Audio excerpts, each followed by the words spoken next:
नमस्कार, प्रणाम।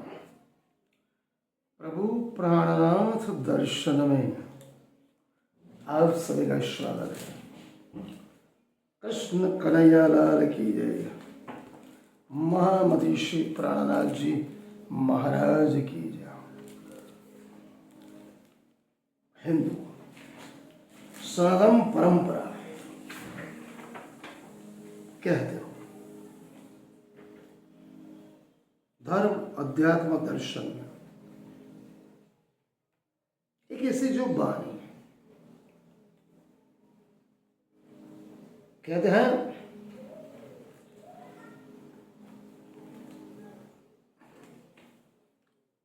लाल दास की वितक 1753 में जब उस समय कुंभ मेला हुआ था हरिद्वार में, उस समय आकाश में धूमकेतु दिखाई पड़ा। इसी वर्ष में कुंभ के सभी संतों ने प्रभु प्राणनाथ को विजयाभिनंदन बुद्ध निष्कलंक अवतार के खिताब से विशेषण से प्रदान किया। तभी से प्रणामी संप्रदाय में बुद्ध जी शाखा का प्रारंभ हुआ। लालदास जी के वितर्क में तो नहीं, लेकिन कुछ लेखों में हरिद्वार में जो धर्माचार्य संतों महंतों धर्मगुरु के साथ प्रभु श्री प्राणनाथ के साथ हुआ था, उसी की चर्चा तो तक नहीं। लेकिन साथ साथ हरिद्वार में अनेक साधु संतों महंतों प्रदर्शों पे जो अत्याचार औरंगजेब उस समय कर रहा था, उसी अत्याचार का सविस्तर वर्णन। औरंगजेब ने मंदिरों को बिगाड़ करके मुगलों की सत्ता जो चरम सीमा पे थी, हिंदू मंदिर को तोड़ना, ध्वस्त करना, ब्राह्मणों क्षत्रियों वैश्यों शूद्रों को जबरन मुस्लिम बनाना, जजिया में डालना, मंदिरों को ध्वस्त करना, तो धीरे धीरे उसकी मुगल सत्ता कमजोर हो रही थी। सोने के अंडे खाते रहने की बजाय उसने सीधा मुर्गों को पकाने की बात कर दी। मतलब वो जल्दबाजी कर दी। तो 700 साल से मुगल हिंदुस्तान पे जो राज कर रहे थे बाबर से लेके, और जब तक जिस धीमी आंच पे समग्र हिंदुस्तान को उन्होंने मुगल सत्ता के कदम तले रखा था, वो धीरे धीरे नेस्तनाबूद हो। मुगलों ने दीर्घकालीन संघर्ष में मूल देखकर गुरु गोविंद सिंह जी ने जनता के बीच असलियत मुगलों की बताई। इसलिए वो बार बार घोषणा करते थे, गुरु गोविंद सिंह, जो हमको परमेश्वर कही है ते जन घोर नरक में पड़िए। इसका मुख्य अभिप्राय धर्म जैसे आधुनिक संदर्भ में वाद किया। चालाक लोगों द्वारा जनता को शोषित करने का एक बहुत बड़ा षड्यंत्र। यह मानव क्षमा की सहज प्रकृति है। लालदास जी ने 23वें प्रकरण को अगर सही से पढ़ेंगे तो उसमें राव भावसी के सानिध्य में रामदास नामक महंत द्वारा प्रभु श्री प्राणनाथ और भावसी के बीच संबंध स्थापित होने के मार्ग में डाली गई बाधाओं का प्रामाणिक विश्लेषण मिलता है। कौन करता था? धर्मगुरु, पुरोहितों, पंडितों, जो अपने आप को हिंदू धर्म के ठेकेदार समझते थे। इसी तरह महाराज साहू के दरबार में पुरातन पंथी पंडित और पुरोहित नारायण जैसे पाटकर ने बाजीराव एवं राजा जयसिंह के संबंधों को बिगाड़ने की अच्छी खासी भूमिका निभाई। इसने एक पत्र में बाजीराव ने लिखा था, राजा अत्यंत प्रतारक आहे। इसी तरह राणा राशि के सामने मुसलमान हो जाएगा, मुसलमान बनने का प्रस्ताव लेकर जाने वाला भी व्यक्ति औरंगजेब का भेजा हुआ गरीब दास था। इसी प्रकार इतिहासकार श्रीनगर गढ़वाल राजघराने का भी है। पुरोहित के माध्यम से दिल्लीपति पृथ्वीराज सिंह चौहान को अपदस्थ करके द्वारा दारे के पुत्र सुलेमान सिखों को गिरफ्तार किया गया। छत्रसाल जी महाराज के जीवन काल की घटनाओं पर विचार करके इतिहास इन सारी बातों को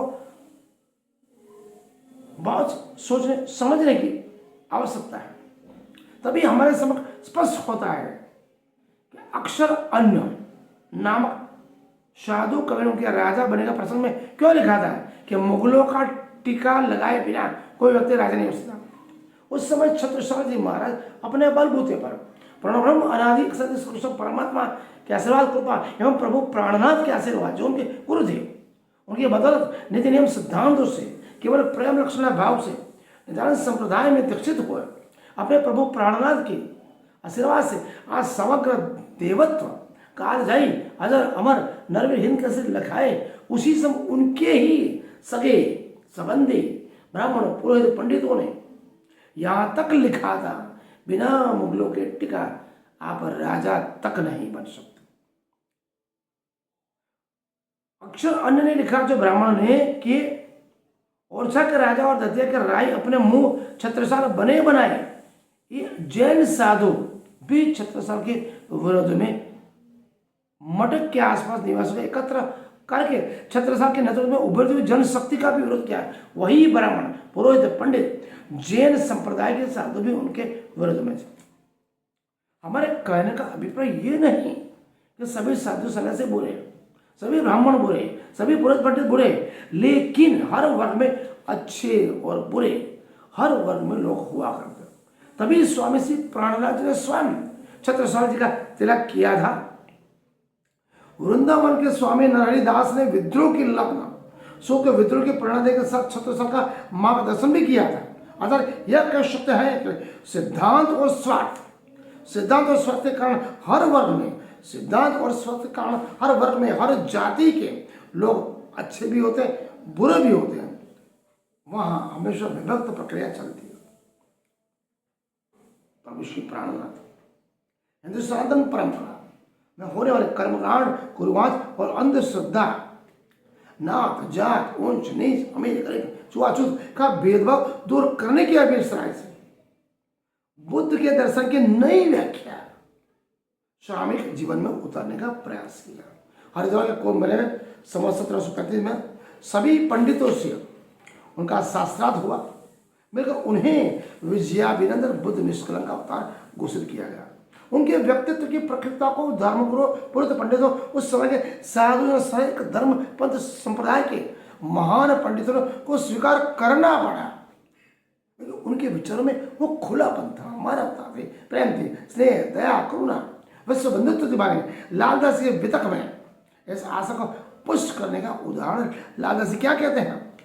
साका साले वाहन का 16 से पुराना बेटा साका विजयाभिनंदन का तब फिर क्या सही है विक्रमादित्य के राज से बरस 1735 तब जिद्द हुई फिर हम सो बुद्ध ईश्वरों के इस 43वां प्रकरण महामती श्री प्राणनाथ जी महाराज को स्वीकार करना पड़ा। हिंदू धर्म के पुरोहित पंडितों को आज से 400 साल पहले इसलिए कहते हैं नई विचारधारा निधे नए सत्य धर्म निजान सकृष्ण प्रणामी धर्म केवल और केवल महावीर एवं बुद्ध की तरह एक को ब्रह्म द्वितीय नास्ति ब्रह्म अनादि सत्य कृष्ण परमात्मा की बात। श्री कृष्ण मतलब क्या है? प्रेम की परिभाषा।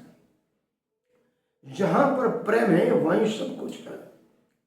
100 साल पहले सदगुरु देवचित जी महाराज नाथ जात सब कुछ भेद, इसलिए तो कहते हैं प्रभु प्राणनाथ एक रहने एक कर एक कति एक खान एक पान एक ही गान। यहीं पर महाराज छत्रसाल ने सही तो सही कहा।